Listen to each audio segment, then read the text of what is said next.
வணக்கம் மக்களே. திராவிட முன்னேற்ற கழகத்தின் ஆட்சி அதிகாரங்கள் அனைத்தும் ஸ்டாலின் அவர்களிடம் இருந்து பறிக்கப்பட்ட நிலையில் அவரும் அவருடன் இருக்கக்கூடிய அமைச்சர்கள் எம்எல்ஏக்கள் அனைவரும் ஆளுநரிடம் ராஜினாமா கடிதத்தை முன்கூட்டியே சமர்ப்பிக்க வேண்டும் என்று தேர்தல் விதிமுறைகளுக்கு உட்பட்டு தனது ராஜினாமா கடிதத்தை புதிய ஆளுநரிடம் சமர்ப்பிக்க இன்று உள்ளார். இன்றுடன் ஸ்டாலின் அவர்கள் பதவிகள் அனைத்தும் நிச்சயமாக முடிந்துவிடும். நிர்வாக பொறுப்புகளை மட்டும் கவனித்து வருவார். மே 16ஆம் தேதி அரியணையிலிருந்து முழுவதுமாக அகற்றப்படுவார். திமுகவின் எம்எல்ஏக்கள் 5 ஆண்டுகளுக்கு பிறகு ஒவ்வொரு தொகுதிகளுக்கும் செல்வார்கள்.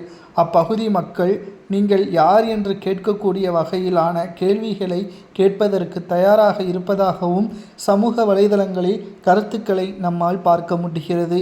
தனது ராஜினாமா கடிதத்தை எம்எல்ஏக்களும் அமைச்சர்களும் இன்று ஆளுநரிடம் சமர்ப்பிக்கக்கூடிய நிலையில் தமிழ்நாட்டிற்கு விடிவு காலம் வந்துவிட்டதாகவும் பலரும் கூறி வருகிறார்கள். திமுகவின் ஆட்சி அதிகாரத்தில் மக்களும் விவசாயிகளும் செல்வமிக்கவர்களாக மாறினார்களா என்று கேட்டால் நிச்சயமாக கிடையாது. மாறாக கோபாலபுர குடும்பமும் அமைச்சர்களது குடும்பமும் மட்டும்தான் செல்வமிக்க குடும்பமாகவே மாறியுள்ளது. இனியும் திமுக ஆட்சி வேண்டாம் என்ற நிலைமைக்கு தள்ளப்பட்டு விட்டனர். மக்களிடம் இருக்கக்கூடிய வாக்குகள் தற்பொழுது திமுக பணத்தை வைத்து பெற்றுவிடலாம் என்று ஸ்டாலின் அவர்கள் நினைத்து கொண்டிருக்கிறார்.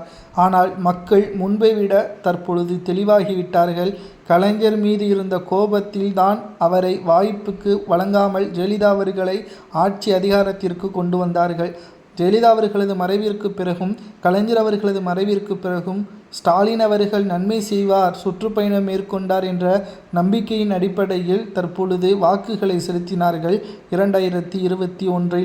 ஆனால் கலைஞரை விட மிகவும் மோசமான முறையில் ஆட்சி செய்தார்.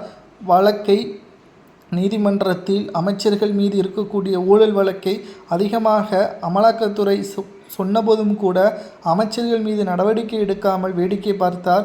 வரிகளை உயர்த்தினார் என்ற பல்வேறு குற்றச்சாட்டுகளும் திமுகவின் மீது முன்வைக்கப்பட்டுள்ளது.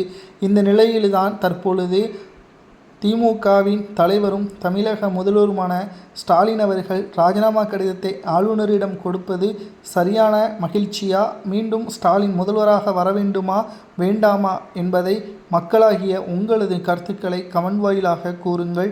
இது போன்ற அரசியல் செய்திகளை தெரிந்து கொள்ள நமது சேனலுக்கு மறக்காமல் சப்ஸ்கிரைப் மட்டும் பண்ணிருங்க.